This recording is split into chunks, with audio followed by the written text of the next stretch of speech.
Hello everyone. तो drama series के start में हमारी फीमेल लीड जिसका नाम वे म्यान है वो एक सपना देख रही होती है और सपने में वो बस अपने प्रिंस चार्मिंग को ही इमेजिन कर रही थी और यही सोचती है कि मेरी इससे मुलाकात पता नहीं कब होगी। लेकिन उसे ये नहीं पता था कि उसके प्रिंस चार्मिंग से जिस दिन उसकी मुलाकात होने वाली है उसी दिन से वो एक डबल लाइफ जीने वाली है। बिल्कुल ऐसा ही है, क्योंकि वे म्यान आज से ही अपनी ट्विन सिस्टर जेन और साथ साथ वे म्यान दोनों की ही जिंदगी जीने वाली है।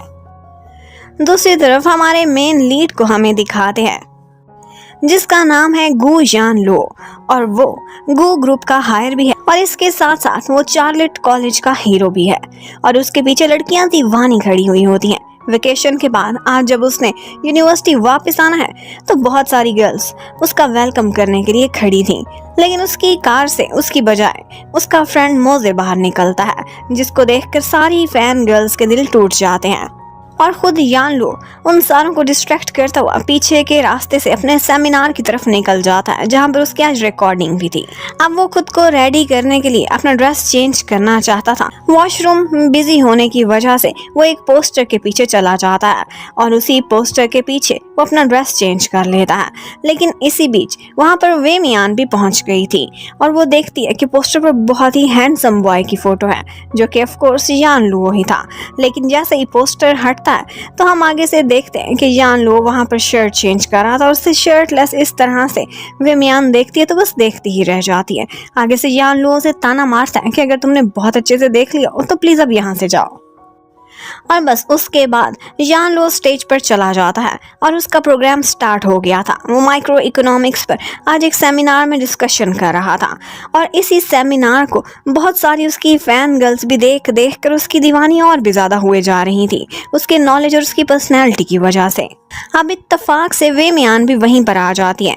उसने अपनी सिस्टर के कुछ डॉक्यूमेंट्स जमा कराने थे जेन यी के नाम से, लेकिन वहां पर डिस्कशन के लिए एक गर्ल की जरूरत थी, वो आई नहीं थी तो वो लोग जबरदस्ती उसी को ही स्टेज पर भेज देते हैं। अब वे मियान जैसे ही उसे देखती है तो उसे देखकर वो हैरान रह जाती है, थोड़ी सी नर्वस भी हो रही थी।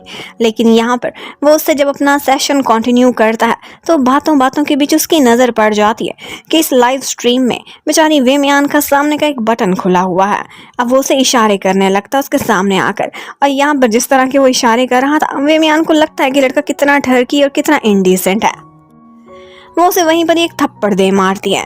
अब सारी फैन गर्ल्स और हर कोई हैरान रह गया कि उन सब के प्रिंस चार्मिंग यान लो को कोई लाइव स्ट्रीम पर थप्पड़ मार रहा है। लेकिन यान लो इस बात को बहुत अच्छे से संभाल लेता है और कहने लगता है कि लड़की ने बताया था कि एक्वेरियस है, एक्वेरियस के लोग कुछ इसी तरह के होते हैं।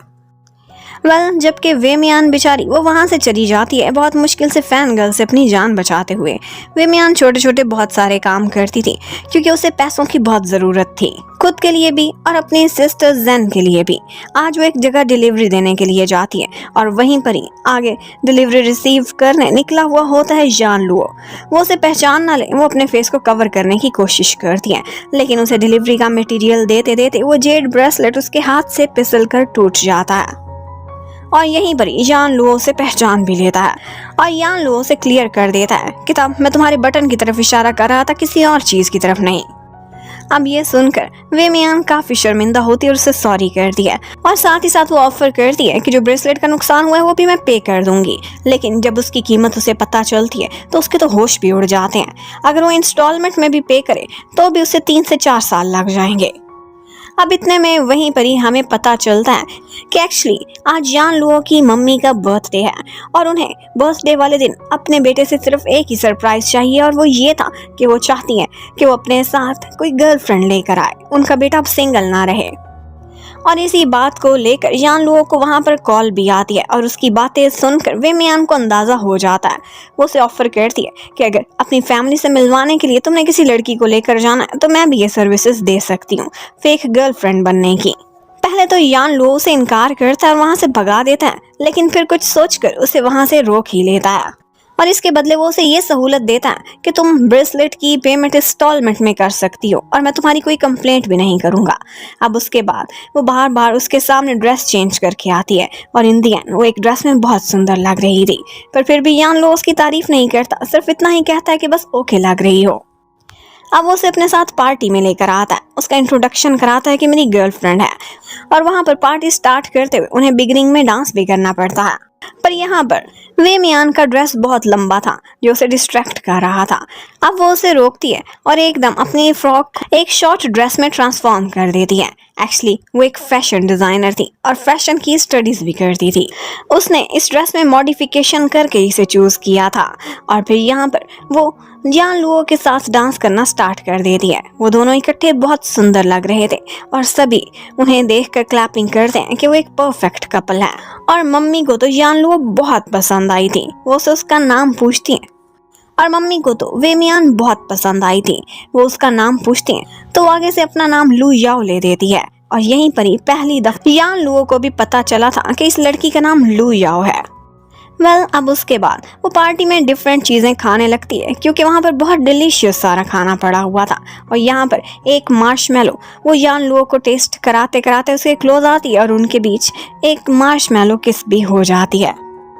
अब यहीं पर ही मोजे भी था जो इस पार्टी में वे मियान से काफी क्लोज आने की कोशिश कर रहा था, लेकिन यहाँ पर यान लुओ को इतनी ज्यादा जेलसी होती है कि वो उन दोनों को हैंडशेक भी नहीं करने देता और सिग्नल दे देता है कि मोजे इससे दूर रहे, शी इज माई गर्ल। जबकि उधर आंटी के पास एक लड़की शाया आती है। शाया का क्रश था गु यान लुओ पर और वो जानबूझकर वही थप्पड़ वाली वीडियो आंटी को दिखा देती है, लेकिन आंटी बजाय गुस्से होने के आगे से ये कहने लगती हैं कि इस लड़की में बहुत गट्स हैं, इसका मतलब है कि ये मेरे बेटे को बिल्कुल सीधा करके रखेगी, मुझे तो इसमें अपना ही शैडो नजर आता है, मैं भी बिल्कुल इसी तरह से स्टार्ट में बिहेव किया करती थी यान लुओ के डैड के साथ। इन शॉर्ट शाया का प्लान सारा नाकाम हो जाता है और आंटी तो बहुत स्वीट निकली थी।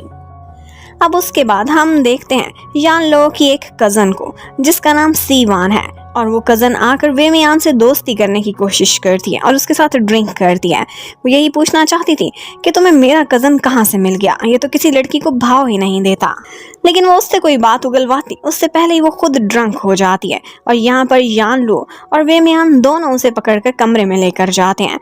उसे तो सेटल कर दिया था लेकिन थोड़ा बहुत ड्रंक तो वे मियान भी हुई थी, वो गिरने वाली थी कि यहाँ पर यान लुओ उसे संभाल लेता है और उनके बीच एक रोमांटिक सा सीन क्रिएट हो गया था। अब मजे की बात है कि वहीं पर ही मम्मी ऊपर से आ जाती हैं और ये सब देखकर वो बहुत खुश होती हैं और वहां से बाहर चली जाती हैं। अब वे मियान का भी वहां से जाने का समय आ गया था। उन दोनों ने आपस में नंबर्स एक्सचेंज कर लिए थे और एक दूसरे का नाम डेप्टर और क्रेडिटर के नाम से अपने अपने फोन में सेव किया था। अब उसके बाद हमें पता चलता है कि एक्चुअली वे मियान नहीं चाहती थी कि एक जगह पर एक फेक परफॉर्मेंस देते हुए वो अपना असली नाम रिवील करे, तभी उसने लू याओ का नाम यूज किया था जो कि एक्चुअली उसकी एक फ्रेंड का नेम था। और ये दोनों फ्रेंड्स वे मियान और लू याओ दोनों फैशन की स्टूडेंट थी, जबकि आजकल वे मियान की बहुत फिक्र हो रही थी लू याओ को। उसकी बेस्टी यही कह रही थी कि तुम जेंग की जगह कैसे फाइनेंस डिपार्टमेंट की भी क्लासेस लिया करोगी और यहाँ की भी, तुम्हारे लिए लाइफ बहुत डिफिकल्ट होने वाली है। लेकिन वो कहती है कि मेरी सिस्टर का एक ही सपना था और वो सपना मैं पूरा करूंगी। एक्चुअली वो एक और कॉलेज में अपना ट्रांसफर कराना चाहती थी और उसके लिए इस सेमेस्टर में उसे फुल अटेंडेंस चाहिए थी। अब वो अपनी सिस्टर की जगह भी क्लासेस लेगी और खुद की जगह भी। अपनी क्लासेस की उसे ज्यादा टेंशन नहीं थी क्योंकि फैशन से रिलेटेड उनकी ज्यादातर सिर्फ प्रैक्टिस की क्लासेस होती थी। अब नेक्स्ट डे जब वो फाइनेंस डिपार्टमेंट में थी तो वहीं पर ही उसे एक लड़का यन मिलता है जो उसे बुलाता है। एक्चुअली ये उसकी ट्विन सिस्टर जेंग का एक बहुत क्लोज फ्रेंड था, लेकिन यन फील करता है कि जेन थोड़ी थोड़ी बदली हुई है क्योंकि ऑफ कोर्स वो जेन थी ही नहीं, वो तो वे मियान थी। अब उसके बाद जब वो अपनी क्लासेस लेने के लिए जाती है तो पता चलता है कि इसी क्लास में उसका एक क्लासमेट है और वो कोई और नहीं बल्कि गु यान लुओ ही है। अब पहले ही लेक्चर में टीचर कहता है कि दो लोगों का ग्रुप बनेगा और वो मिलकर अपने एक प्रोजेक्ट पर काम करेंगे। अब यहाँ पर हर लड़की गु यान लुओ के साथ मिलना चाहती थी, लेकिन यान लुओ खुद एक गर्ल को चूज कर लेता है और वो ऑफ कोर्स वे मियान ही थी। और यहीं पर ही उसके पास बैठे उसे पता चलता है कि इसका नाम जेन ही है, तो वो हैरान रह जाता है और कहता है तुमने झूठ बोला था। वो आगे से कहती है क्या एक जगह पर फेक प्रिटेंड करते हुए मैं अपना असली नाम यूज करूंगी? ऑफ कोर्स नाम भी फेक ही यूज करूंगी। अब उसके बाद हमें दिखाते हैं कि वो लोग जब कैफे में बैठकर खाना खा रहे थे तब सीवान और मोजे दोनों नोटिस करते हैं कि यहाँ पर तो वही लड़की बैठी हुई है जो कि कल पार्टी में यान लुओ की गर्लफ्रेंड बनकर आई थी और आज वो एक और लड़के यन के साथ है। ये सब क्या चल रहा है? उन्हें उसका असली नाम ज़ेनजी भी पता चल जाता है। अब इस बात से सीवान बहुत गुस्से में आ जाती और तुरंत ही जाती है वे मियान के पास और उसे पकड़कर बाहर लेकर जाती है और उससे पूछने लगती है कि अगर तुम्हारा नाम ज़ेनजी था तो तुमने अपना नाम लू याओ क्यों बताया? तो वो आगे से कहने लगती है कि एक्चुअली तुम्हें पता ही है कि यान लुओ की पूरे कैंपस में कितनी सारी फैन गर्ल्स हैं और उसे इस तरह से मुझे लाइमलाइट में रखना पसंद नहीं है, इसलिए उसने मेरा नाम मुझे चेंज करने को सजेस्ट किया। और इतना भी बता दूं कि हम दोनों सीक्रेट रोमांस कर रहे हैं। वो तो बस मम्मी को सरप्राइज देने के लिए वो कल मुझे पार्टी में ले आया। अब ये बातें उसने इतने अच्छे से कही थी। अब ये बातें सुनकर सीवान, जो कि बहुत भोली भाली सी थी, वो तुरंत ही सेटिस्फाइड भी हो जाती है। लेकिन दूसरी तरफ मोजे को असल कहानी पता चल गई थी और वो यही थी कि वो उस दिन अपने साथ एक फेक गर्लफ्रेंड लाया था। इसके अलावा इनके बीच कोई रिश्ता नहीं। लेकिन सीवान को उसने सीक्रेट रोमांस वाली बात बोली थी और यही बात जाकर उसने मम्मी को बता दी थी। इसी वजह से यान लुओ पहुंच जाता है वे मियान के पास और उससे कहने लगता है कि तुमने ऐसा क्यों किया था। वो उस टाइम पर अपनी पार्ट टाइम जॉब पर थी और वो उससे कहने लगती है कि बस आफ्टर सेल सर्विसेज में नहीं दूंगी, एक दिन जो हो गया सो हो गया, अब मेरी कोई टेंशन नहीं, तुम्हारी और तुम्हारी फैमिली की टेंशन है। और जब उसके पास कस्टमर आते हैं तो वो जानबूझकर फिश टेस्ट करा देती है यान लुओ को और उसे तारीफ भी कराती है कि ये बहुत यमी थी। अब नेक्स्ट डे हम देखते हैं कि वे मियान जब लाइब्रेरी में एक पार्ट टाइम जॉब कर रही थी तब वहीं पर ही यान लुओ भी आ जाता है और हमें पता चलता है कि वो स्टूडेंट्स यूनियन का प्रेसिडेंट है और इसी वजह से उसका बहुत इन्फ्लुएंस भी है। वहाँ जाकर लाइब्रेरी में बुक्स की क्वालिटी पर चेकिंग करने लगता है और जानबूझकर वो वे मियान को काफी तंग भी करता है कि तुम लोगों ने बुक्स का ठीक से ख्याल नहीं रखा हुआ। जबकि उधर सीवान, जब उसने मम्मी को बताया था कि उस लड़की का नाम भी फेक था, उसका नाम ज़ेनजी है और वो यान लुओ की क्लासमेट भी है और पता है वो क्लास में सेकंड नंबर पर है ग्रेड्स में। आपके बेटे के बाद क्लास में सबसे कैपेबल वही है। ये सुनकर तो आंटी और भी खुश हो जाती है और कहती हैं कि मुझे नहीं अंदाजा था कि मेरा बेटा इतना मिस्टीरियस होगा। सीक्रेट रूम है, ये सब कुछ तो बहुत इंटरेस्टिंग होता जा रहा है। जबकि उधर यान लुओ, उसको उसकी मम्मी की तरफ से प्रेशर था कि एक दफा डिनर पर दोबारा से अपनी गर्लफ्रेंड को लेकर आओ। अब वो चाहता था कि वे मियान से मिले और एक जगह उसे देख लेता है जहाँ पर वो पार्ट टाइम जॉब कर रही थी। वो वहीं पर ही पहुंच जाता है। वो उससे बात करना चाहता था लेकिन वे मियान रेजिस्ट करती है और इसी बीच उसकी शर्ट से उसकी पॉकेट फट जाती है। अब वो बेचारी काफी शर्मिंदा होती है और उसे अपने साथ लेकर जाती है एक जगह पर। कहती है कि मैं तुम्हें दूसरी शर्ट दिला दूंगी कंपनसेशन में। यहाँ पर वो डिफरेंट शर्ट्स ट्राई करके आता और हर दफा बहुत हैंडसम लग रहा था। इन दी एंड वो एक शर्ट चूज कर लेता है लेकिन वो शर्ट इतनी एक्सपेंसिव थी कि वो वे मियान अफोर्ड कर ही नहीं सकती थी। वो उससे सॉरी बोलती है, शर्ट वही रखवाती है और उसके बाद एक बैग जो कि बहुत क्यूट सा लग रहा था उसकी पॉकेट को फिक्स करने के लिए वहां पर लगा देती है। अब ये करते हुए उसके काफी क्लोज हो गई थी और इसी वजह से यान लुओ की हार्ट बीट भी बहुत तेज हो जाती है और इसी बात की इंडिकेशन उसकी वॉच देने लगती है। अब वो उसे बाहर एक सस्ती सी नाइट मार्केट में लेकर आती है और कहती है कि यहाँ से भी हमें अच्छी शर्ट मिल सकती है। अब वहाँ पर वो उसे एक शर्ट खरीद के देती है। ये देखकर यान लुओ बहुत ज्यादा गुस्से में आ जाता है। कहता है कि मैंने इस तरह के कपड़े आज से पहले कभी नहीं पहने। लेकिन वो बोलने लगती है कि मुझे फैशन की बहुत अच्छी सेंस है, ये तुम पर सूट कर रहा है। और तो और वो बिल्कुल मॉडल की तरह का दिख रहा था तो वो सोचती है कि क्यों ना कुछ पैसे भी कमा लिए जाएं। उसे यहाँ पर मॉडल बनाकर बहुत सारी शर्ट्स उस शॉप वाली आंटी की बेच देती है और उनसे इन दी एंड कमीशन भी लेती है। अब यहाँ पर यान लुओ ने उसकी हेल्प की थी तो वो मान जाती है कि बदले में ठीक है, मैं तुम्हारी फैमिली के सामने एक दफा फिर से तुम्हारी गर्लफ्रेंड बनने के लिए रेडी हो जाऊंगी। अब उसी नाइट मार्केट में वो दोनों इकट्ठे काफी सारी सैर करते हैं, कुछ खाना भी खाते हैं और तो और एक जगह पर वो लोग फोटोग्राफी भी करते हैं जहाँ पर फोटोज को फ्री क्लिक किया जा रहा था और वे मियान फ्री में कोई चीज छोड़ती नहीं थी, इस प्रमोशन का फायदा उठा लेती है। अब इन दी एंड वो अपनी बस में बैठती है और वहाँ से चली जाती है। लेकिन इन्हीं फोटोज को देख देख कर वो काफी खुश हो रही थी और ये बात यान लुओ भी नोटिस करता है अपनी गाड़ी में बैठा जो उसे देख के जा रहा था। लेकिन जैसे ही वो अपने हॉस्टल में वापस आती है तो वहाँ पर यन उसका वेट कर रहा था। यन देखता है कि ये क्या, ज़ेन कुछ बदली है और उसके हाथ में एक लड़के के साथ कुछ फोटोज भी हैं। उसे काफी शक होने लगता है। एक्चुअली यन वे मियान की ट्विन सिस्टर जेन से प्यार करता था और अगले ही दिन वो जेन के लिए एक गिफ्ट भी लेकर आता है। एक्चुअली वो उसे अपनी फीलिंग्स एक्सप्रेस करना चाहता था। वो गिफ्ट तो काफी इंडिकेशन कर रहा था कि येन जेन को लाइक करता है, लेकिन वे मियान वो कुछ बोली बाली थी, इसे सिर्फ फ्रेंड्स वाला लव समझकर साइड पर कर देती है। जबकि दूसरी तरफ हमें मोजे को दिखाते हैं। वो एक दिन वे मियान के पीछे पीछे आता है और वहीं पर ही उसे लू याओ दिखाई दे जाती है और बस उसका पहले ही दिन लू याओ पर एकदम से दिल आ गया था। मोजे एक प्ले बॉय था और बहुत सारी गर्ल्स उसके इर्द गिर्द रहती थी, लेकिन पता नहीं क्यों उसे लू याओ सबसे स्पेशल लगती है, पर लू याओ से ज्यादा भाव नहीं दे रही थी। एक दिन हमें दिखाते हैं कि जान लुओ कोशिश तो बहुत करता था वे मियान से मिलने की, लेकिन उससे मिलती नहीं थी। तो वो ऐसा करता है कि उसे ब्लैकमेल करने लगता है। कहता है कि मैं तुम्हारी डिलीवरी कंपनी में कंप्लेंट कर दूंगा और इसके साथ साथ तुम्हारी इंस्टॉलमेंट पर मैं 10% इंटरेस्ट भी रख दूंगा, इसलिए तुम्हारे पास लास्ट चांस है, आधे घंटे के अंदर अंदर मेरे घर पहुंचो। अब वो क्या करती है कि उसके घर तुरंत ही पहुंच जाती है और आगे वो उसके लिए एक कॉन्ट्रैक्ट लेकर बैठा हुआ था। उसे दिखाता है इसमें कुछ क्लॉज थी और वो ये थी कि जेन जी यानी कि वे मियान 1 साल के लिए उसकी फेक गर्लफ्रेंड बनने को प्रिटेंड करेगी। वो जब भी उसे बुलाएगा उसे भाग कर आना पड़ेगा और इसके अलावा वो अकेले में उसकी फैमिली मेंबर से कोई कांटेक्ट नहीं रखेगी। और इस सब के बदले वो ये ऑफर करता है कि जो तुमने मेरा इंस्टॉलमेंट में कर्जा पे करना है उस ब्रेसलेट का, वो मैं माफ करता हूँ।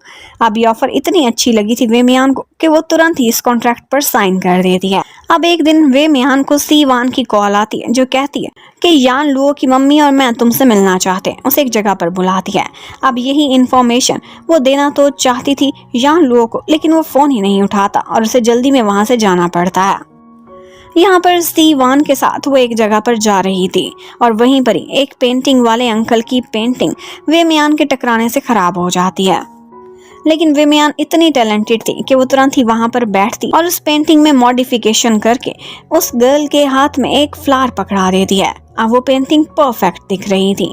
अब यही सीन वहां पर आया हुआ यान लुओ भी देख लेता है, जो कि उन्हें तलाश करता हुआ वहां पहुंच चुका था। लेकिन यहाँ पर वे मियान के हाथ पर कलर लगे हुए थे और सीवान उन दोनों को क्लोज करती है तो व्हाइट शर्ट के ऊपर दाग लग जाता है वे मियान की वजह से। वो उससे कहने लगता है कि क्या ये तुम्हारी हॉबी बन चुकी है मेरी हर दफा शर्ट खराब करना। लेकिन वे मियान के पास एक आइडिया था। वो तुरंत ही उस पेंट को कुछ इस तरह से चेंज करती है कि वहां पर एक हार्ट शेप बन जाती है और ऐसा लग रहा था कि उसकी प्लेन सी शर्ट पर एक बहुत क्यूट सा डिजाइन बन गया है। अब यान लुओ से इम्प्रेस तो काफी हुआ था और उसके बाद वो दोनों इकट्ठे फैमिली के साथ बैठकर खाना खाने लगते हैं। यहाँ पर मम्मी तो बार बार यही कह रही थी कि तुम लोग अपने रिश्ते को थोड़ी तो प्रोग्रेस दो, लेकिन वो दोनों कहते हैं कि हम तो अभी स्टूडेंट हैं। तो मम्मी सजेस्ट करने लगती हैं ठीक है शादी नहीं, लेकिन तुम लोग एंगेजमेंट तो कर सकते हो। अब ये सुनकर वे मियान काफी डर जाती है कि नाटक तो कुछ आगे ही बढ़ रहा है। लेकिन इसी बीच वो दोनों एक दूसरे के साथ लवी डवी बनने की एक्टिंग करने लगते हैं और साथ ही साथ मम्मी को भी तसल्ली करा देते हैं कि हम इस बारे में सोचेंगे। अब जैसे ही रात को वो वापस लौटती है अपने हॉस्टल के बाहर वो येन को देखती है जो कि जेन जी का वेट कर रहा था।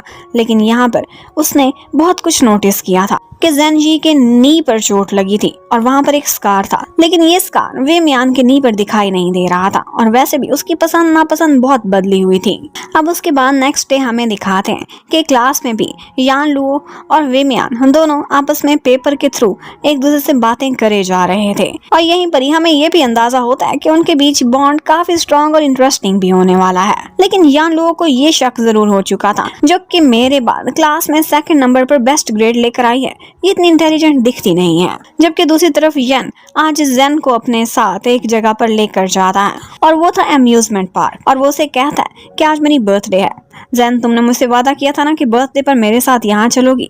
तो वे मियान कहने लगती है कि हाँ मुझे याद है और उसके बाद वो उसके साथ कुछ राइड्स पर भी बैठती है। एक्चुअली यहाँ पर येन सिर्फ और सिर्फ उसका टेस्ट ले रहा था। वो उसमें बहुत सारे बदलाव भी नोटिस करता है। वे मियान रोलर कोस्टर पर बैठी थी, लेकिन जेन कभी भी रोलर कोस्टर पर नहीं बैठती थी, उसे बहुत डर लगता था। और तो और उसने बहाने से उसके नी को भी क्लोजली देख लिया था कि उस पर कोई स्कार नहीं है। अब थोड़ी देर बाद वे मियान एक बहाना बनाती है और तुरंत ही कॉल कर देती है यान लुओ को, जो कि स्टूडेंट्स यूनियन का प्रेसिडेंट था, और उससे ऑर्डर कराती है जानबूझकर कि ये मुझे वापस बुला ले ताकि उसे येन के साथ और समय बिताना ना पड़े। लेकिन जब वो येन के साथ थी तो यहाँ पर यान लुओ उसकी आवाज सुन लेता है और वो बहुत जेलस होता है कि किस लड़के के साथ है। लेकिन येन उसे वहां से जाने नहीं देता और उसे रोक लेता है और कहता है कि तुम ज़ेन नहीं हो, तुम कौन हो, मुझे सच सच बता दो। और उसके बाद वे मियान के पास और कोई ऑप्शन नहीं था, वो उसे अपने साथ ले जाती है और दिखाती है कि ज़ेन किस तरह से हॉस्पिटल में है।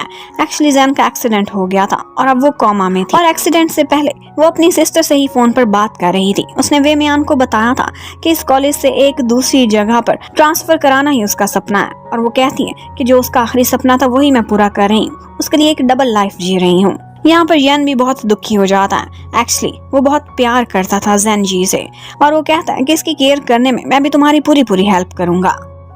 इतने में वे मियान को एक नर्स के थ्रू पता चलता है कि एक नई मेडिकेशन है। डॉक्टर्स चाहते हैं कि वो यही मेडिसिन ज़ेन जी पर भी ट्राई करें, लेकिन वो बहुत एक्सपेंसिव होने वाली है, पर उसके रिजल्ट्स बहुत अच्छे हैं। उसके पास ज्यादा पैसा नहीं था, लेकिन फिर भी वो कहती है कि अपने सिस्टर को मेडिकली वो फुल सपोर्ट करेगी। अब येन और वे मियान जैसे ही हॉस्पिटल से वापस कैंपस में आते हैं तो वहीं पर ही उनको देख लेता है यान लुओ, जो उनको इकट्ठे इस तरह से देखकर बहुत ज्यादा गुस्से में आ जाता है और जेलसी फील करने लगता है, क्योंकि वे मियान और येन ने यहाँ पर हाथ पकड़े हुए थे और वो बहुत इमोशनल टॉक कर रहे थे ज़ेन जी के बारे में। तो बस अब के बाद से यान लुओ की जेलसी देखने वाली थी। उसका मन ही नहीं करता था कि वो कभी वे मियान से बात भी करे। वे मियान उसे प्रोजेक्ट पर बात करने की भी कोशिश करती थी तो उसकी एक भी नहीं सुनता था। फिर एक दिन वो दोनों आउटडोर एक्टिविटी कर रहे थे कि यहीं पर ही आउटडोर क्लासेस के बीच वहाँ फ्लावर्स के करीब एक हनी बी आ जाती है, और हनी बी से बचाते बचाते यान लुओ वे मियान को खींचता है और उन दोनों की एक एक्सीडेंटल किस हो गई थी। वहीं पर ही कुछ गर्ल्स गार्डन में फोटोज ले रही थी और इन्हीं फोटोज में उनकी एक्सीडेंटल किस भी कैप्चर हो जाती है। और ऑफ कोर्स यान लुओ तो कैंपस में एक सेलिब्रिटी थी, उससे रिलेटेड ये न्यूज जल्दी पूरे सोशल मीडिया पर फैल जाती और हर किसी ने ये फोटोज देख ली थी। लेकिन इसके साथ साथ बहुत सी गर्ल्स थीं जो कि वे मियान से इतनी जेलस हो रही थीं। वो यही कहती हैं कि ये लड़की सही नहीं लगती और ना ही लगता है कि वो यान लुओ किसी भी तरह से काबिल है। अगर यान लुओ के साथ कोई लड़की सूट करती है तो वो सिर्फ शाया है, और साथ ही साथ वो ये भी कहने लगती हैं कि इस लड़की का लगता है कि कोई और भी बॉयफ्रेंड है और ये डबल टाइमिंग कर रही है, क्योंकि अक्सर जगहों पर वो येन के साथ भी दिखाई दी थी। अब येन के बारे में न्यूज सुनकर यान लुओ काफी जेलस हो जाता है, और एक दिन वो उसे बास्केटबॉल खेलते हुए देखता है तो वो भी वहां पहुंच जाता है और उसके साथ एक कंपटीशन का उसे चैलेंज दे देता है। एक्चुअली वो येन से बहुत जेलस था कि वे मियान के क्यों क्लोज हो रहा है, और बस वो वे मियान का दिल जीतने के लिए वहां पर बास्केटबॉल खेलने लगता है और वो काफी अच्छा परफॉर्म भी करता है। लेकिन वे मियान बहुत बिजी रहती थी, उसे अपनी लाइब्रेरी में पार्ट टाइम जॉब पर जाना था, तो वो पूरा मैच देखे बगैर वहां से निकल जाती है, और इस बात का यान लुओ को काफी गुस्सा आता है। अब वो उसके पीछे पीछे लाइब्रेरी में पहुंच जाता है, और यहाँ पर उन दोनों की इस बात को लेकर काफी लड़ाई भी होती है, क्योंकि सीवान को भी कहीं से पता चल चुका था यही कि वो दोनों एक फेक कपल हैं।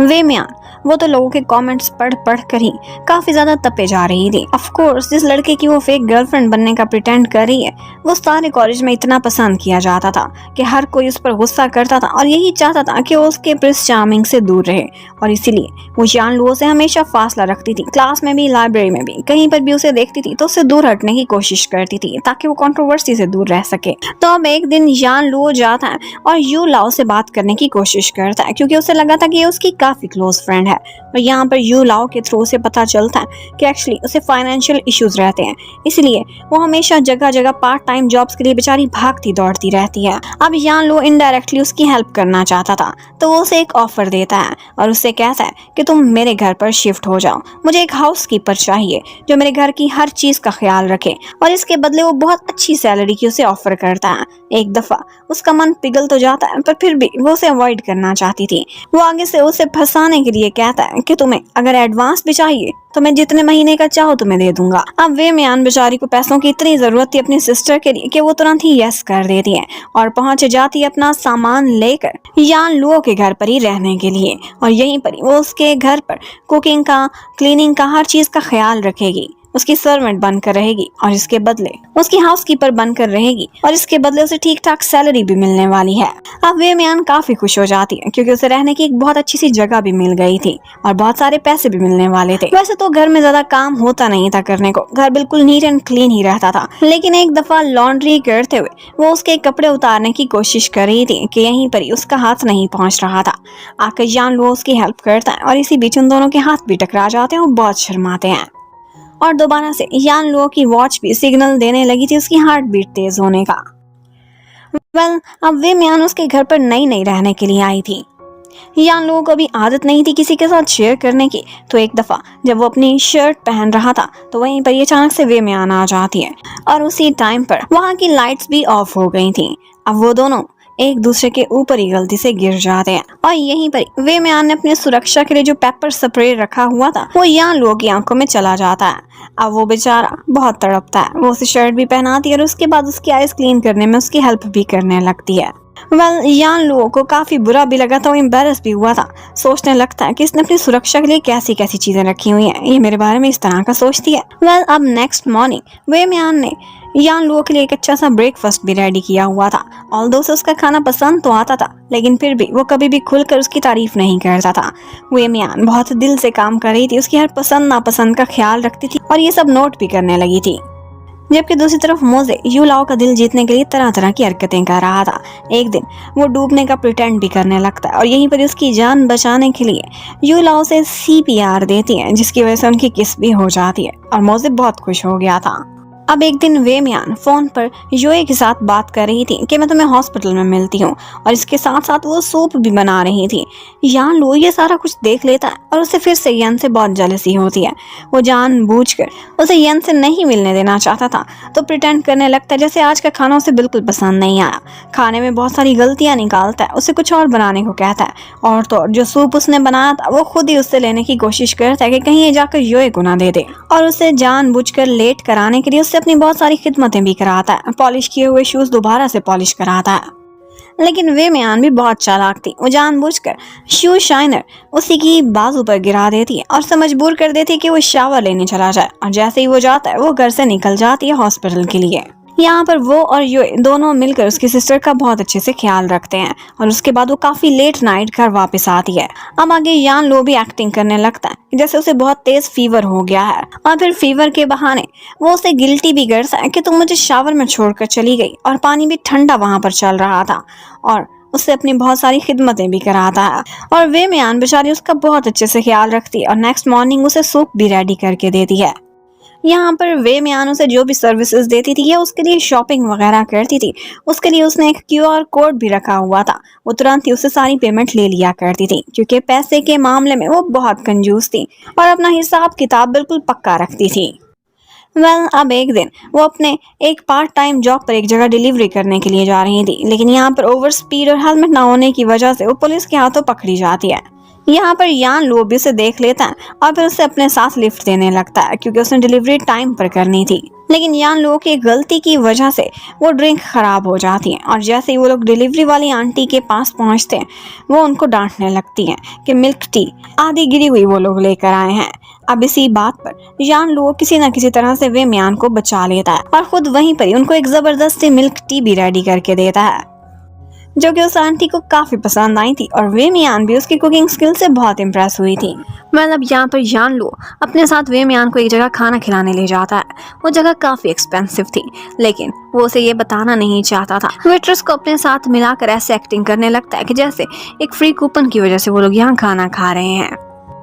लेकिन ये बात वे मियान को कहीं न कहीं से पता चल जाती है और कहने लगती है कि वेट्रेस मुझे कह रही थी कि तुम्हारा बॉयफ्रेंड बहुत रिच है। अब वो आगे से उसकी रोमांटिक गर्लफ्रेंड बनने की एक्टिंग करने लगती है कि यहाँ पर वो इतनी क्यूट और लवी दवी दिख रही थी कि यहाँ पर भी यान लोगों की हार्ट बीट तेज हो जाती और दोबारा से उसकी वॉच ने सिग्नल देना स्टार्ट कर दिया था। अब उसके बाद जान लो एक दफा मोजे के साथ एक केक शॉप पर जाता है। वहाँ पर इतने अच्छे अच्छे केक्स थे कि वो देखकर उसका मन करने लगता है कि मैं हुए मियान के लिए भी एक लेता ही जाऊँ। अब वो जैसे उस शॉप से निकलता है तो कुछ गर्ल्स उसे फॉलो कर रही थी और वो गर्ल्स वहाँ पर देखती हैं तो उसने एक कपल वाली शर्ट पहनी हुई थी। इस टी शर्ट की प्राइस वो चेक करती है तो बहुत सस्ती थी वो। उन्हें लगा था कि यान लू कभी भी सस्ते ब्रांड्स नहीं पहनता, लेकिन ये ब्रांड उसके पहनने की वजह से उनके यूनिवर्सिटी में इतना फेमस हो जाता है कि अगले ही दिन से बहुत सारे बॉयज और गर्ल्स ने इसी ही ब्रांड की टी शर्ट पहनी हुई थी। जबकि यान लू घर पहुंचकर ऐसे प्रिटेंड करता है कि जैसे वो ये केक स्पेशली वे मियान के लिए नहीं लाया बल्कि ऐसे ही उसके पास आ गया है, किसी ने दे दिया है। अब यहाँ पर वे मियान केक देखकर बहुत खुश हो जाती है और उस पर एक कैंडल लगाकर ऐसे प्रिटेंड करने लगती है कि जैसे आज मेरी बर्थडे हो। वो कहती है कि मुझे ज़्यादा कभी समय ही नहीं मिला अपनी बर्थडे मनाने का, तो क्यों ना आज केक है तो काट ही लूं। अब ये सुनकर यान लू थोड़ा दुखी भी होता है उसको लेकर और साथ ही साथ खुश भी होता है कि उसे किसी तरह से कोई हैप्पीनेस तो दे पाया।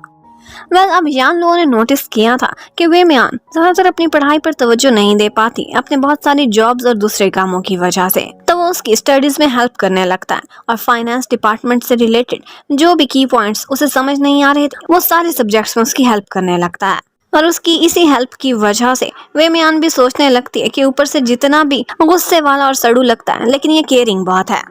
अब वो पढ़ते पढ़ते ही वहाँ पर सो गई थी तो यान लू उसे उठाता है और कैरी करता उसके बेड में उसे लिटा देता है। लेकिन यहाँ पर उसे देखते देखते दोबारा से उसकी हार्ट बीट तेज हो गई थी। अब यान लू उसके लिए इतना कुछ करता था तो वे मियान भी बदले में उसे कुछ देना चाहती थी। वहाँ जाकर उसकी मेजरमेंट्स लेती है और वो उससे पूछने लगता है कि तुम क्या कर रही हो। तो कहती है कि मैं तुम्हारे लिए एक ड्रेस डिजाइन करना चाहती हूँ, अगर मैं ना कर सकी तो मेरी कुछ फ्रेंड्स जाने वाली हैं उनसे करा लूंगी। एक्चुअली उसने उसे छुपाया हुआ था कि वो खुद फैशन की स्टूडेंट है।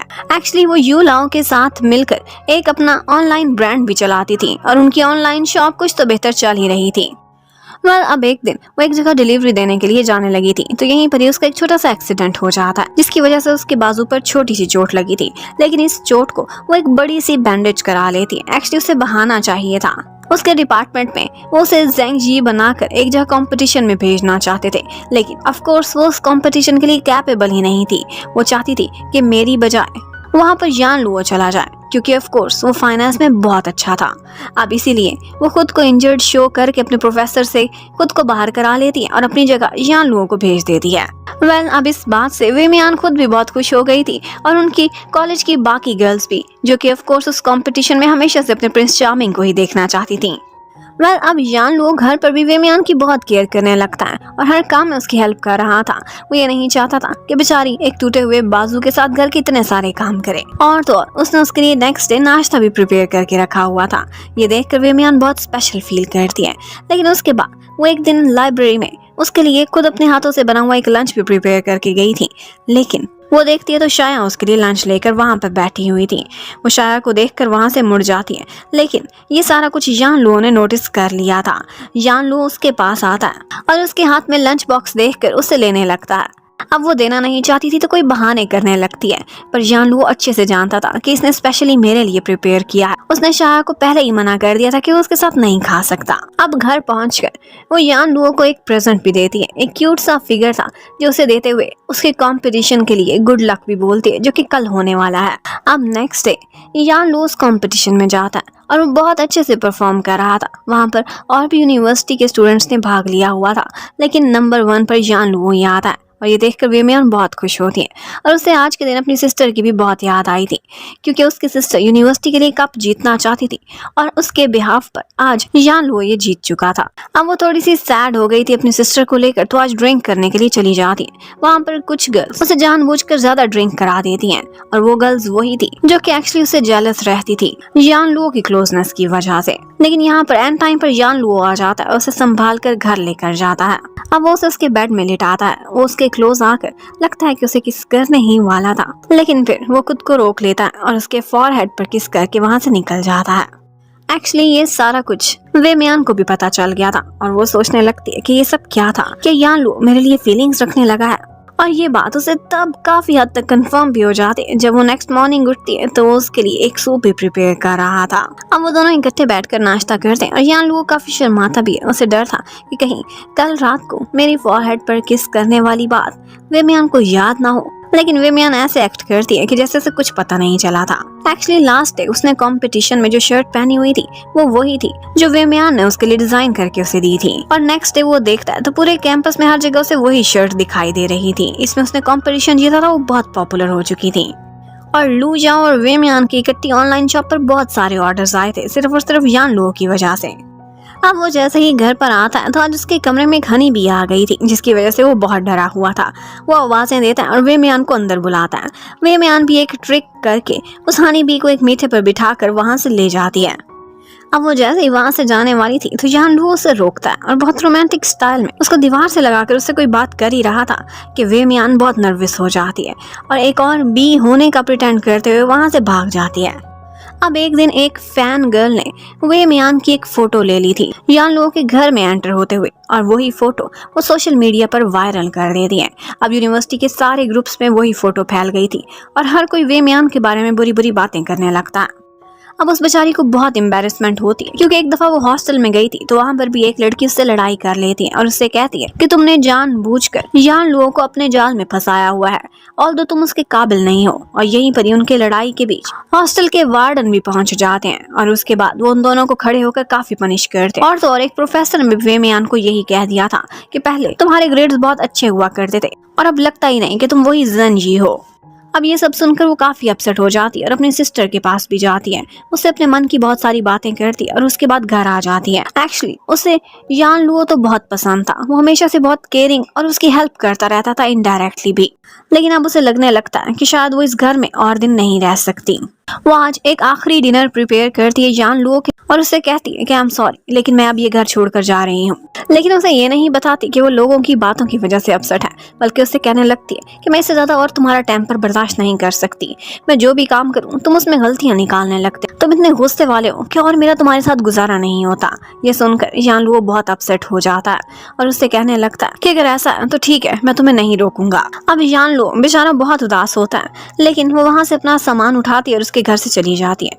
अब वहीं पर ही बारिश हो रही थी। वो एक छाता लेकर बाहर निकलता है ताकि उसे बारिश से बचा सके, लेकिन वो एक झाड़ी के पीछे छुप कर बैठी हुई थी, वो उसे नहीं देख पाता और उसके बाद इन दी एंड वो टैक्सी में बैठकर चली जाती है। अब वो उसका घर छोड़कर वापस हॉस्टल में शिफ्ट हो चुकी थी और उसके बाद वो उससे कोई भी कांटेक्ट भी नहीं रखती। अब यान लो उसे कभी कभी मैसेज करता था, कॉल करता था, लेकिन आगे से वेमियान उसकी हर कॉल को मैसेज को इग्नोर कर देती थी। अब इससे ज्यादा और यान लो से बर्दाश्त नहीं होता। वो एक दिन उसकी एक पार्ट टाइम जॉब पर पहुंच जाता है। उसका काम तुरंत ही सारा खत्म करा के अपनी पावर्स के थ्रू उसके बाद उसे बात करने की कोशिश करता है। जब वो नहीं मानती तो जबरदस्ती उठाकर उसे अपनी कार में बिठा लेता है। यहाँ पर उसके काफी क्लोज आ गया था। वेमियान को लगता है कि मुझे किस करने वाला है, वो आइज क्लोज कर लेती है, लेकिन वो आगे से कहता है कि मैं तो सिर्फ और सिर्फ तुम्हारी बेल्ट बांध रहा था। अब वो उसको एक रोमांटिक सी जगह पर लेकर जाता है, एक फ्लावर्स का बुके देता है, उसे सॉरी करता है और उससे पूछने लगता है कि क्या तुम मुझे लाइक करती हो। लेकिन वो उसकी ये बात सुनती उससे पहले उसके फोन पर रिंग बजती है और उसे पता चलता है कि हॉस्पिटल से उसकी सिस्टर को लेकर कुछ अच्छी न्यूज मिली है। वो खुश हो जाती है और इमरजेंसी में वहाँ से भागने लगती है। और बेचारा यान लुओ सैड ही रह जाता है कि वो अपने मन की बात उसे कह ही नहीं सका।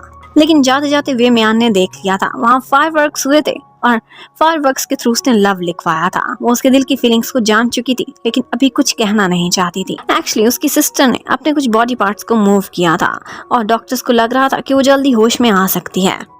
वेल, अब नेक्स्ट डे कॉलेज में उन लोगों की एक परफॉर्मेंस थी और वो थी स्पोर्ट्स से रिलेटेड। वहाँ पर एक ही टीम में वेमियान और साथ साथ यान लुओ भी थे। यहाँ पर यान लुओ एक जगह पर वेमियान को चोट लगने से बचा लेता है और उसके बाद वेमियान अकेली ही रह गई थी जो अभी तक आउट नहीं हुई थी। वो बहुत अच्छा परफॉर्म करती और अपनी टीम को जिता देती है, लेकिन यहाँ पर उसे इंजरी हो गई थी जिसे लेकर गर्ल्स उसका मजाक तो उड़ा रही थी, लेकिन यान लुओ उसे प्रोटेक्ट करता है और उठाकर अपने साथ डिस्पेंसरी में लेकर जाता है। अब यहाँ पर वो उसको मेडिसिन लगा रहा था कि वेमियान उसे रोकती है और इसी बीच वो रेजिस्ट नहीं करता और आगे बढ़कर उसे किस कर लेता है। अब इससे पहले कि उससे कोई और बात करता, ऊपर से डॉक्टर आ जाता है। वेल, अब जब वो लोग वहाँ से फ्री होते हैं तो यान लुओ उसे बाहर लेकर जाता है और उसे पूछने लगता है कि तुम्हें मेरी फीलिंग्स तो पता चल चुकी हैं, तुम मेरे बारे में क्या सोचती हो। ऑल्दो वेमियान उसे लाइक तो करती थी, लेकिन फिर भी उसके मन में कुछ क्वेश्चंस थे। वो एक डबल आइडेंटिटी जी रही थी। वो सोचने लगती है कि तो मेरा असली नाम भी नहीं जानता, ना जानता है कि मैं क्या करती हूँ। मैं तो इसके सामने ज़ेनजी हूँ। क्या इस तरह से मैं अपनी लव लाइफ को प्रोग्रेस कर सकती हूँ? कभी भी नहीं। और बस वो उसे रिजेक्ट करके वहाँ से निकल जाती है। वो यान लुओ से फासला रखना चाहती थी, लेकिन फिर भी यान लुओ उसकी बहुत केयर करता है और एक दिन वो एक पेंटिंग को बारिश से बचाते बचाते वहां पर गिरने ही वाली थी कि जान लुओ आकर उसे प्रोटेक्ट करता है। और उसके बाद वो बेचारी बेहोश हालत में हॉस्पिटल में पड़ी हुई थी और योए उसे बताता है कि तुम्हें बचाने वाला कोई और नहीं बल्कि जान लुओ ही था। अब मोजे और लू जाओ ने दोनों ने मिलकर एक प्लान बनाया था, क्योंकि दोनों ही अपने अपने फ्रेंड्स की फीलिंग्स जानते थे। वो उन दोनों को अपने साथ एक पॉइंट पर लेकर जाते हैं और वहाँ पर अरेंज कर देते हैं कि ये दोनों इकट्ठे समय बिताएं और अपने दिल की बातें एक दूसरे से क्लियर कर लें।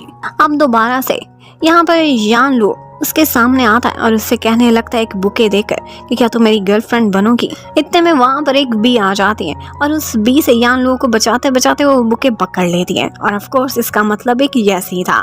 ये देखते ही यान लुओ उसे किस कर लेता है और उसका जवाब भी नहीं सुनता और बस उसे इतना ही कहता है कि तुम्हारा लास्ट चांस है वरना तुम रिग्रेट करती रह जाओगी। और ये सुनते ही वो भी उसे किस कर लेती है। और उसी टाइम पर हमें दिखाते हैं कि ये वो मोमेंट था जब हॉस्पिटल में ज़ेन जी को भी होश आ जाता है और उस टाइम पर उसके साथ योए था। और फिर इसी के साथ ही हमें एक और लड़के को भी दिखाते हैं जो कि काफी हैंडसम था और वो था एक पेंटर, एक आर्टिस्ट और उसका नाम था सीचन। और वो वेमियान का नाम लेकर यही कह रहा था कि वेमियान मैं वापस आ चुका हूँ। और ऑफ कोर्स इसी के साथ ये कहानी एक लव ट्रायंगल का मोड़ ले लेगी। अब नेक्स्ट मॉर्निंग वेमियान बहुत खुश थी क्योंकि ऑफ कोर्स उसको उसका प्रिंस चार्मिंग मिल चुका था, उसका एक बॉयफ्रेंड बन गया था और यही वो दिन था जब आज से उसने अपनी डबल लाइफ जीनी छोड़ देनी थी क्योंकि ज़ेन जी को होश आ चुका था। और अब वो जैसे ही कैंपस में पहुंचती है तो वहाँ पर उसे मिलता है जान लुओ जो उसे अंदर ले जाता है और उसे इंग्लिश ब्रॉडकास्ट के लिए उसकी प्रेपरेशन कराने लगता है। स्पीच भी उसने लिख कर दी थी, लेकिन यहाँ पर वेमियान इस सब में बिल्कुल अच्छी नहीं थी। वो जाती है तुरंत ही और जहाँ पर ज़ेन जी को उसने अपना वेट करने को कहा था वहाँ पर जाकर उसे वो स्पीच दे देती है और कहती है कि अब से तुम अपना रोल खुद संभालोगी और खुद वो वहाँ से भाग जाती है। अब यहाँ पर जान लुओ जैसे ही देखता है नोटिस करने लगता है कि ज़ेन जी ने अपना हेयर स्टाइल बदल लिया है, लेकिन उसे ये नहीं पता था कि ये तो मेरी लवर की ट्विन सिस्टर है। और उसके बाद वो स्टेज पर आ जाती है और जब वो ब्रॉडकास्ट करती तो वो बहुत कॉन्फिडेंटली और बहुत डिफरेंटली बोल रही थी।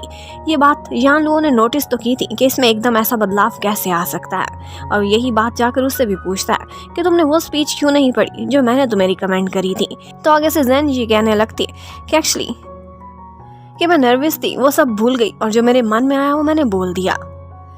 तो अब सारा कुछ तो सक्सेसफुली हो चुका था।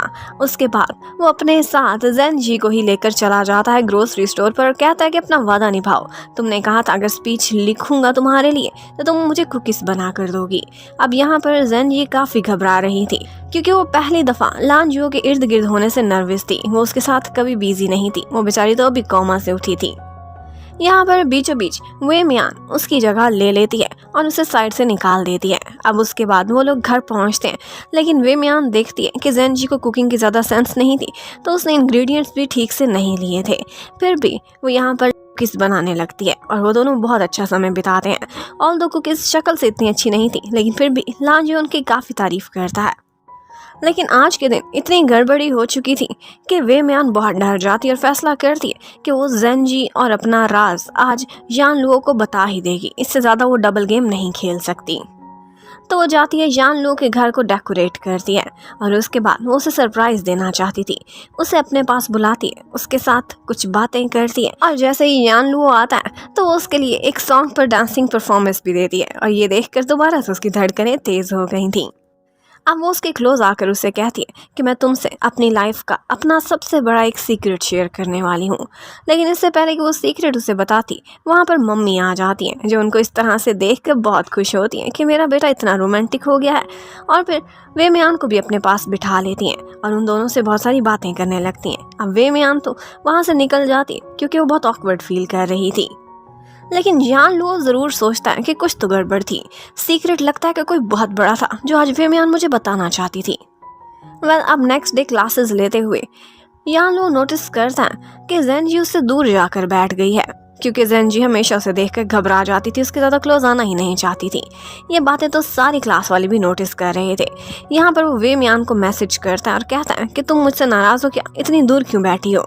अब वे म्यान के जेन जी को कहने पर वो जाकर यान लुओ के साथ बैठ तो जाती, पर उसका ये एक्टिंग करने को बिल्कुल मन नहीं कर रहा था। वो बहुत बदली बदली थी और यान लुओ के साथ वो कभी भी इजी फील नहीं करती थी, बल्कि यन युए के साथ ही वो साइड पर निकल जाती है। ये बात बहुत ऑकवर्ड लगती है यान लुओ को। अब वो भी उसके पीछे पीछे लाइब्रेरी में जाता है और वहाँ पर वो वे म्यान को कॉल करता है। एक तरफ वो वे म्यान से बात कर रहा था और दूसरी तरफ वो सामने जेन जी को देख लेता है, जो कि यन युए के साथ खड़ी हुई थी। ये देखकर वो शॉक्ड रह जाता है कि ये डबल कैसे हो सकती हैं। तो अब उसे भी कुछ समझ आ गई थी। वो एक तरफ तो वे म्यान को अपने घर पर बुला लेता है और दूसरी तरफ जेन जी को कैंपस से पकड़ता है और अपने साथ घर की तरफ लेकर जाता है। तो अब वो मोमेंट आता है कि जब दोनों ट्विन सिस्टर्स एक दूसरे के आमने सामने आकर खड़ी हुई थी और यान लुओ उनको देख लेता है एक दूसरे के सामने ही। अब सारा कुछ क्लियर हो चुका था। इससे पहले कि वे म्यान बताती, यान लुओ को पहले ही पता चल चुका था। अब वे म्यान की बारी थी उससे बार बार सॉरी करने की, लेकिन यान लुओ उससे ज्यादा ही नाराज हो जाता है और कहता है कि ये बात तुम्हें सबसे पहले मुझे बतानी चाहिए थी, किसी भी और चीज से पहले, क्योंकि मैं तुम्हारा बॉयफ्रेंड हूँ और मेरा अधिकार है तुम्हारा इतना बड़ा राज जानने का। और यहीं पर ही गुस्से में उसके हाथ पर एक कट भी लग जाता है उसकी अपनी गलती की वजह से। अब वे म्यान उसके पास आती है उसे बैंडेज लगाने के लिए और उससे कहने लगती है कि अगर तुम मुझसे नाराज हो या मुझसे दूर होना चाहते हो तो तुम्हें बैंडेज लगाने के बाद मैं चली जाऊंगी, लेकिन मैं बहुत शर्मिंदा हूँ। अब ये सब सुनने के बाद यान लुओ उससे कहने लगता है कि तुम्हें खुद से दूर जाना मैं अलाउ नहीं करूंगा, हाँ लेकिन तुम्हें पनिशमेंट मिलेगी। और पनिशमेंट ये थी कि वो उसके और अपने रिलेशनशिप के लिए कुछ रूल्स सेट करेगा। अब वे म्यान भी बहुत खुश हो जाती है और नेक्स्ट उसके घर पर आती है, उसके लिए खुद कुकीज बनाती है। यहाँ पर वो बिल्कुल एक कैट लग रही थी और यान लुओ को उस पर बहुत प्यार आता है। वो दोनों इकट्ठे बहुत सारा क्वालिटी समय बिताते हैं और उसके बाद यान लुओ एक बॉस की तरह उसे ऑर्डर देने लगता है, नोट्स बनाने को कहता है और उसके और अपने रिलेशनशिप को लेकर बहुत सारी शर्तें भी लिखवाता है कि ये सब तुम्हें फॉलो करनी होंगी। और उसमें सबसे बड़ी शर्त यही थी कि उन दोनों के बीच कोई सीक्रेट नहीं रहेगा। और फिर उसके बाद उसके फॉरहेड पर किस करता है। अब नेक्स्ट सीन में हमें पता चलता है कि उन लोगों ने यही फैसला किया था कि जेन जी को प्रोटेक्ट करने के लिए वो लोग कैंपस में यही प्रिटेंड करेंगे कि जैसे यान लुओ का अपनी गर्लफ्रेंड से ब्रेकअप हो चुका है, क्योंकि जेन जी तो उसके क्लोज आना नहीं चाहती थी और लोग बातें बनाएंगे। और यही बात जब शाया को पता चलती है तो वो बहुत खुश होती है और वो पहुंच जाती है सीधा यान लुओ के पास उसे दोबारा से प्रपोज करने के लिए, उसका दिल जीतने के लिए। लेकिन यान लुओ को ये सब बहुत ऑकवर्ड लग रहा था। एक्चुअली उसकी तो एक गर्लफ्रेंड थी और वो थी वे म्यान, जिससे वो इस वक्त सीक्रेट रोमांस कर रहा था। ये बात तो उसने मोजे से भी छुपाई हुई थी, लेकिन मोजे उसे चैटिंग करते हुए देख लेता है वे म्यान से और उसे समझ आ जाती है कि कहीं ना कहीं ये मुझसे कुछ छुपा रहा है। तो अब मोजे भी सोचता है कि क्यों ना मैं एक्शन लूं अपने ही स्टाइल में।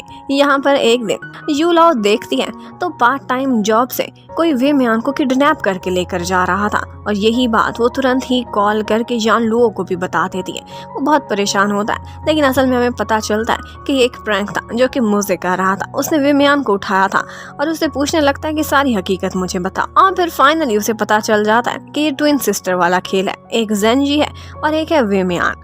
और थोड़ी ही देर बाद वहाँ पर यान लुओ भी पहुँच जाता है, जो कि मोजे की काफ़ी क्लास भी लेता है और उसके बाद वो सारे इकट्ठे बैठकर खाना खाते हैं।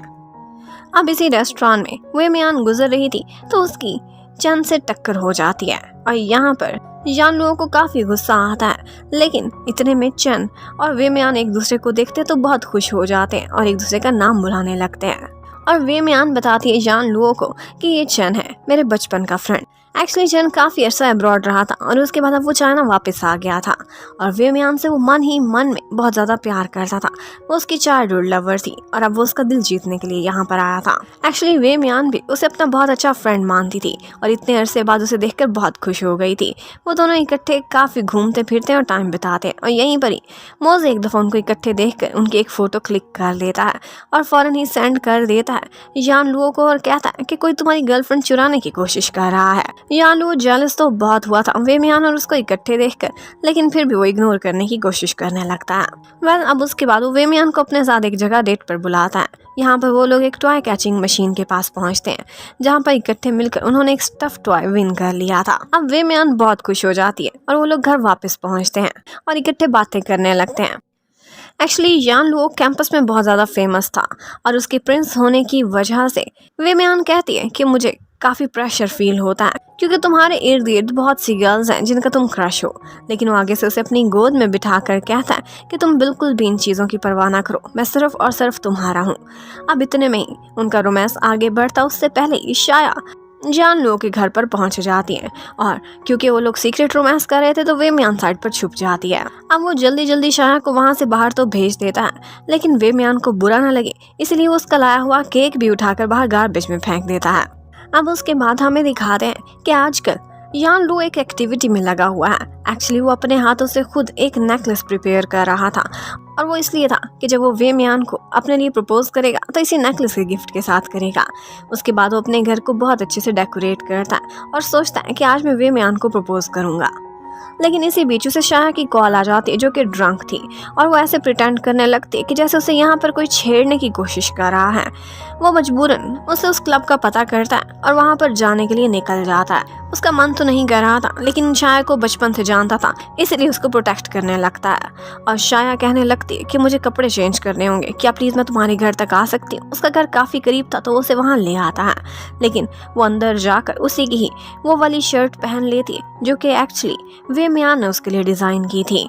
ये देखकर यान लो को काफ़ी गुस्सा आता है। शाया ज़बरदस्ती उसके पास चिपक जाती है आकर और उसे कहने लगती है कि तुम्हारे लिए मैं कुछ भी कर सकती हूँ, कुछ भी छोड़ सकती हूँ, प्लीज़ मुझे एक्सेप्ट कर लो, अब तो तुम सिंगल हो। लेकिन उसी टाइम पर ऊपर से वे म्यान भी आ गई थी जिसे वहाँ पर सरप्राइज देने के लिए खुद यान लो ने ही बुलाया था। वो उनको इस तरह से इकट्ठे देखकर बहुत जेलस होती है और कहती है कि हाँ ये वाकई सिंगल है और फिर वहाँ से निकल जाती है। अब बेचारा यान लो काफ़ी परेशान हो गया था, उसे शाया की कोई परवाह नहीं थी। वो पीछे पीछे भागता है वे म्यान को समझाने और बताने के लिए कि एक मिसअंडरस्टैंडिंग थी, लेकिन वो वहाँ से निकल चुकी थी। अब उसके बाद वो घर जाकर शावर लेती है और यही फैसला करती है कि अब वो यान लो से फासला ही रखेगी।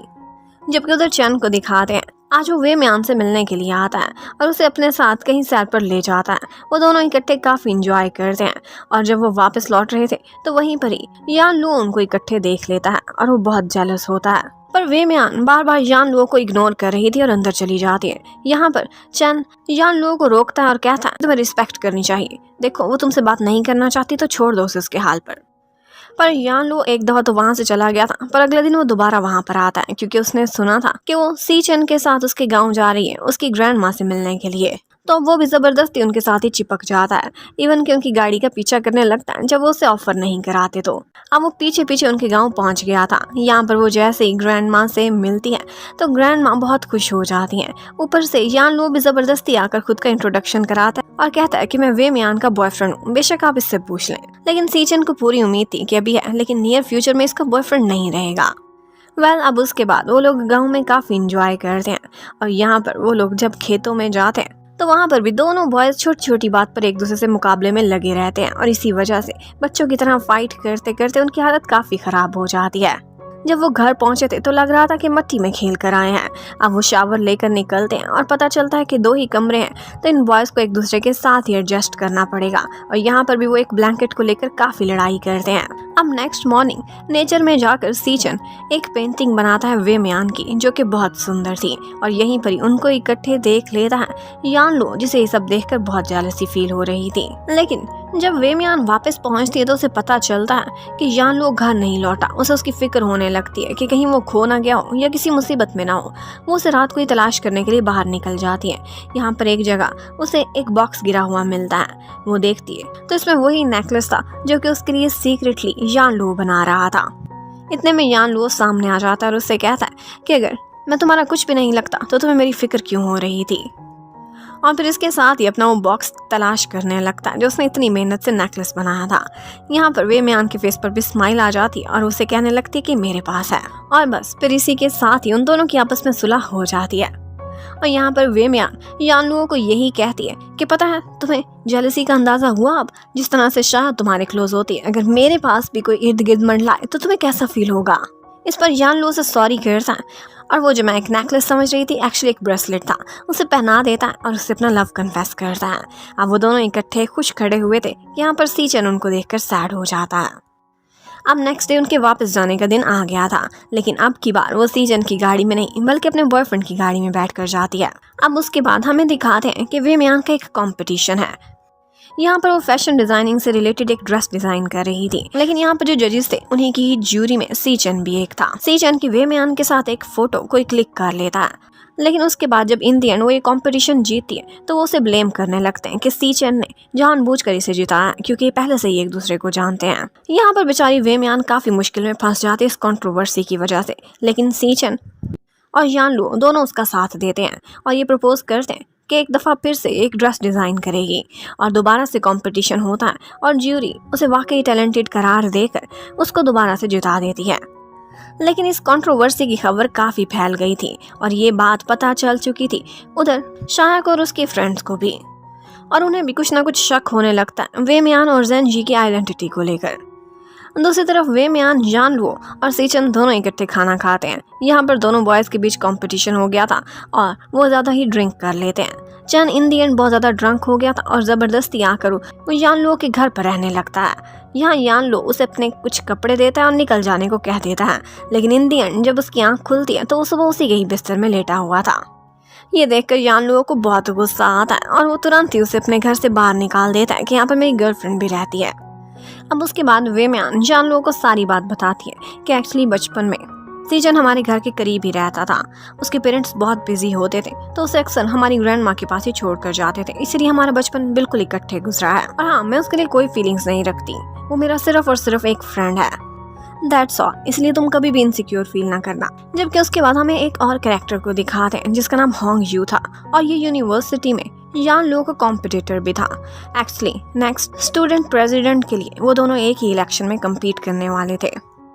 अब यहाँ पर वो उसे एक दफ़ा स्वॉर्ड खेलते हुए चैलेंज कर देता है और यही चैलेंज देखने के लिए बहुत सारे लोग पहुँच जाते हैं। लेकिन इसी चैलेंज के बीच जब वो लोग फाइट कर रहे थे तो होंग यू गिर जाता है और बहुत तकलीफ में नजर आता है। लग रहा था कि उसकी नी पर बहुत बुरी चोट लगी है और ये सब कुछ ऐसे पोर्ट्रे किया जा रहा था कि जैसे यान लुओ ने जानबूझकर उसे जख्मी किया है। लेकिन यान लुओ को जहाँ तक याद था उसे लगता है कि वो मेरे घाव की वजह से इतना जख्मी नहीं हो सकता। वेल इतने में वे म्यान भी वहाँ पहुँच जाती है। उसे अपसेट देखकर वो उसे चीयर अप करने लगती है और वो भी उसे स्वॉर्ड सिखाने लगता है। यहाँ पर वे म्यान उसे तसल्ली देती है कि सारा कुछ ठीक हो जाएगा, लेकिन एक्चुअली होंग यू ये सारा कुछ अपने इलेक्शन में यूज करने वाला था। वो बहुत सी बातें यान लुओ के खिलाफ यूनिवर्सिटी के फोरम पर पोस्ट कर देता है और ऐसे शो कराता है कि जैसे यान लुओ एक नेगेटिव इंसान है और खुद के लिए वो सिंपैथीज के बहुत सारे वोट्स इकट्ठे कर रहा था। लेकिन यहाँ पर वे म्यान और साथ साथ मोजे को भी शक था कि जैसे होंग यू ये सारा कुछ ड्रामा कर रहा है। और एक दिन मोजे उसे देख लेता है, उसकी टांग बिल्कुल ठीक ठाक थी, वो यान लुओ को हराने के लिए ये सब करने का नाटक कर रहा था। तो अब यहाँ पर ये लोग मिलकर यान लुओ की हेल्प करने के लिए उसकी एक वीडियो बना लेते हैं जिसमें वो बिल्कुल ठीक ठाक अपने पैरों पर खड़ा था और लड़ाइयाँ कर रहा था। अब उन्होंने तो अपना फ्रेंड होने का सारा कर्ज पूरा कर दिया था। वो लोग यान लुओ के पास जाते हैं और उसे यही वीडियो दिखाते हैं, लेकिन यान लुओ कहता है कि मैं इसे एक्सपोज करने में बिल्कुल भी इंटरेस्टेड नहीं, जो करता है इसे करने दो, मैं अपने बल पर जीतूंगा। पर वे म्यान को ये बर्दाश्त नहीं था। जब वो देखती है कि आजकल पोल्स में होंग यू आगे जा रहा है तो वो तुरंत ही जाती है होंग यू के पास, उसे वही वीडियो दिखा देती है और कहती है कि मैं पब्लिक को एक्सपोज कर दूंगी, तुम खुद ही सोच लो, तुम्हें तुम्हारी रेपुटेशन चाहिए या फिर स्टूडेंट प्रेसिडेंसी। जबकि इसके बाद वे म्यान चैन की भी हेल्प लेती है। चैन फेमस था और उसके हाथ में भी बहुत सारे वोट्स थे जो कि वो उसे कहती है कि यान लुओ को दिलवा दो। अब उसके बाद वो सारे फ्रेंड्स इकट्ठे बैठकर शर्ट्स पर पेंटिंग करते हैं और उसके बाद लेकिन इसी बीच चैन और यान लुओ उनके अंदर कहीं ना कहीं जेलसी साफ नजर आ रही थी, क्योंकि यान लुओ अच्छे से जानता था कि बेशक वे म्यान इसे ना लाइक करती हो लेकिन चैन जरूर मेरी गर्लफ्रेंड को लाइक करता है। और फिर इन दी एंड हमें ये भी पता चलता है कि उस इलेक्शन में होंग यू खुद ही बैठ गया था और फिर हमें पता चलता है कि उस इलेक्शन में फाइनली यान लुओ ही दोबारा से स्टूडेंट्स का प्रेसिडेंट बन चुका है। अब वे म्यान बहुत खुश होती है और यहाँ पर यान लुओ भी उसके लिए एक सरप्राइज लिए खड़ा था और उसे कहता है कि तुम अपना एक स्टोर खोलना चाहती हो, मैं अच्छे से जानता हूँ और इसलिए मैंने तुम्हारे लिए एक जगह पसंद की है, प्लीज ये विजिट कर लो। और इसी बीच वो लोग पानी से भी खेलने लगते हैं और एक दूसरे के काफी क्लोज आ गए थे। और वही शॉप विजिट करने के लिए जब वे म्यान जाती तो उसे बहुत पसंद आई थी। उसकी लोकेशन हर चीज जबरदस्त थी लेकिन वो बहुत एक्सपेंसिव थी, वो उसे अफोर्ड नहीं कर पाती। अब उसके बाद एक दिन जब वो वापस जा रही थी अपने घर की तरफ तो यहीं पर ही उसके पेट में अचानक से बहुत तकलीफ होने लगती है और यहाँ पर उसे स्टमक एक में तड़पता हुआ जब चंद देखता है तो पास ही उसका घर था, वो वहाँ पर उसे ले आता है। अब वो उसकी केयर करने लगता है, लेकिन यहीं पर ही वे म्यान ने यान लुओ को भी बुला लिया था। यान लुओ उसे ले जाने के लिए आता है जब वो बाहर चली जाती है तो अकेले में चैन उससे कहता है कि अगर तुम उसकी अच्छे से केयर नहीं कर सकते तो इसके बॉयफ्रेंड की पोजीशन मुझे दे दो, मैं डिजर्व करता हूँ, मैं इसका अच्छे से ख्याल रखूंगा, मैं इसे अभी तक लाइक करता हूँ। अब ये सुनकर यान लुओ को काफी गुस्सा आता है, लेकिन वो वे मियान को कुछ भी नहीं कहता। वे मियान खुद से ही डरी हुई थी और उसे क्लियर करने लगती है कि मैंने चैन को वहाँ नहीं बुलाया था, वो खुद ही गुजर रहा था। पर यान लो को किसी चीज की फिक्र नहीं थी, सिर्फ इसकी थी कि वो अपनी हेल्थ का अच्छे से ख्याल रखे। अब उसके बाद वे में आने एक और जगह पर एक स्टोर देखने के लिए जाती है जो कि बहुत जबरदस्त था और उसकी प्राइस भी बहुत रीजनेबल थी। वो हैरान रह जाती और ये मौका अपने हाथ से नहीं जाने देना चाहती थी। अब वो घर पहुंचती और यान लो से बहुत मीठी मीठी पहले बातें करती और उसके बाद उसे कहती है कि तुम्हारी बताई हुई शॉप मुझे ज़्यादा पसंद नहीं आई, ये मेरे लिए ज़्यादा रीजनेबल है, तुम्हारा क्या ख्याल है, मैं ये ले लूँ? अब यान लुओ भी उसे यस कर देता है, लेकिन एक्चुअली हमें पता चलता है कि यान लुओ ने ही उसके लिए शॉप अरेंज कराई थी। ये प्रॉपर्टी उसकी अपनी फैमिली की थी जो कि वो बहाने बहाने से कम कीमत पर उसे रेंट में देना चाहता था। अब उसके बाद हमें दिखाते हैं कि चैन की एक एग्जीबिशन थी और यही एग्जीबिशन अटेंड करने के लिए वे मियान जाती है और उसने वहाँ पर यान लुओ को भी बुलाया हुआ था। यहाँ पर चैन ने एक पेंटिंग डिस्प्ले की हुई थी जिस पर वे मियान बनी हुई थी। वो पेंटिंग बहुत सुंदर थी और थोड़ी ही देर बाद वहाँ पर चैन अपनी फीलिंग्स कन्फेस करने के लिए उसके सामने आकर खड़ा हो जाता है और कहता है कि ऑल्दो मैं सारा कुछ जानता हूँ कि तुम्हारा एक बॉयफ्रेंड है, लेकिन फिर भी मैं अपने मन के अंदर ये फीलिंग्स दबी हुई नहीं रखना चाहता। ये सच है कि मैं तुमसे प्यार करता हूँ और लाइक करता हूँ, ये सब तुम्हें सिर्फ बताना मेरा मकसद था। लेकिन इतने में यान लुओ भी वहाँ आ जाता है और वहाँ की जैसे ही लाइट्स ऑफ होती हैं वो अपनी गर्लफ्रेंड को लेता हुआ वहाँ से निकल जाता है। अब उसके बाद वे मियान बहुत सॉरी करती है, लेकिन आगे से यान लुओ कहता है कि मैं एक बॉय हूँ, उसकी फीलिंग्स अच्छे से समझता था, तभी तो इनसिक्योर फील करता था। तो मुझे पता है उसके लिए कोई फीलिंग्स नहीं रखती थी, लेकिन उसने अपने दिल की बात बोल दी ना तुमसे। जबकि उधर शाया ने सारा कुछ पता चला लिया था दोनों ट्विन सिस्टर्स का और उसे कहीं से जैन की रिपोर्ट्स भी मिल जाती हैं कि वो कितना अरसा कोमा में रही है और उसकी जगह जैन जी बनकर वे मियान क्लासेस लेती रही थी। वो उसे स्कैंडल में फंसाना चाहती थी। जबकि उसी टाइम पर हमें दिखाते हैं कि वे मियान यान लुओ और अपने फ्रेंड्स के साथ एक जगह पर पिकनिक पर गई हुई है। यहाँ पर उसके सामने बिल्कुल ऐसे ही प्रिंस चार्मिंग बनकर यान लुओ एक हॉर्स पर आता है जैसे वो अपने सपनों में देखा करती थी। अब वो उसे हॉर्स राइडिंग भी सिखाता है और उनके बीच काफी रोमांटिक सीन्स आते हैं। लेकिन वो जैसे ही वापस जाती है तो उसे पता चलता है कि वो इस मुसीबत में फंस चुकी है। प्रिंसिपल को भी कंप्लेंट हो चुकी थी और साथ ही साथ यान लुओ को भी सारे मामले में घसीटा जा रहा था कि उसे ये सारा कुछ पता था और स्टूडेंट यूनियन का प्रेसिडेंट होते हुए वो जानबूझकर एक धोखा देने में वो ज़ेनजी और वे मियान का साथ दे रहा था। अब वे मियान बहुत परेशान हो जाती है और शाया ने यही शर्त रखी थी कि तुम यान लुओ को छोड़ दो, लेकिन यान लुओ आकर कहता है कि चाहे जो भी हो जाए मैं वे मियान को अकेला नहीं छोड़ूंगा और यहाँ पर मैं उसकी सपोर्ट करने के लिए रेडी हूँ। अब उसके बाद प्रिंसिपल उन दोनों गर्ल्स को अपने सामने बुलाकर खड़ा कर देता है। यहाँ पर ज़ेनजी वे मियान की बहुत साइड लेती है, लेकिन ज़ेनजी को वो कहते हैं कि तुम तो इस सब का हिस्सा ही नहीं थी क्योंकि तुम कोमा में थी, बेहोश थी, जो भी किया वे मियान ने किया या फिर यान लुओ ने। पर वे मियान सारा इल्ज़ाम खुद के ऊपर ले लेती है और ये भी कहती है कि मैं क्विट करने वाली हूँ। अब वो ये नहीं चाहती थी कि यान लुओ किसी कंट्रोवर्सी में फंसे, तो वो सारा कुछ क्विट करके वहाँ से जाने की तैयारी में थी। पर यान लुओ को यहाँ पर बहुत बुरा फील होता है और इन दी एंड प्रिंसिपल यही फैसला करते हैं कि वे मियान को भी माफ कर दिया जाए और यान लुओ को भी उसकी पोस्ट वापस मिल जाती है। पर अब यान लुओ से नाराज हो गया था कि मुझे छोड़ने का, ये मेरी लाइफ से क्विट करने का सोच भी कैसे सकती है। अब यान लुओ से मिलता भी नहीं था, वो उसके पीछे पीछे आती थी, उसे मनाने की कोशिश करती थी, लेकिन वो उससे हमेशा फासला रखने लगा था। अब यहाँ पर एक दिन वे मियान ने एक जगह पर फायरवर्क्स अरेंज किए थे और वहाँ पर वो यान लुओ को भी बुलाती है अपने दिल की बात करने के लिए, उसे मनाने के लिए, लेकिन वो वहाँ पर पहुँचता ही नहीं है। अब फिर से वे मियान का दिल बहुत टूट गया था, उसे समझ नहीं आ रही थी उसे कैसे मनाए। वो लाइब्रेरी में पहुँच जाती है उसके लिए लंच लेकर, लेकिन यहाँ पर भी वो निकल जाता है, पर उसका दिया हुआ टिफिन उसने चोरी चोरी उठा लिया था और उसके हाथ का बना खाना भी खाता है। और यहीं पर हमें पता चलता है कि वो सारे फायरवर्क्स जो वे मियान ने उसके लिए कराए थे वो उसने चोरी चोरी देख लिए थे। अब उसके बाद एक लास्ट ट्राई करने के लिए वे मियान उसे एक जगह पर बुलाती है। ये वही गार्डन था जहाँ पर उनकी एक दफ़ा एक्सीडेंटल किस हुई थी। यहाँ पर उसने अपने डिज़ाइन की हुई एक शर्ट पहनी हुई थी और वो उससे कहती है कि मुझे हैप्पी एंडिंग्स ही पसंद है, प्लीज़ मुझसे नाराज़ ना हो, मुझसे गलती हो गई, मुझे माफ़ कर दो, मैं तुम्हें कभी छोड़कर नहीं जाऊँगी। और यहीं पर ही यान लुओ से किस कर लेता है और बस इसी के साथ ही इस कहानी की हैप्पी एंडिंग हो जाती है। Thank you for watching, bye bye.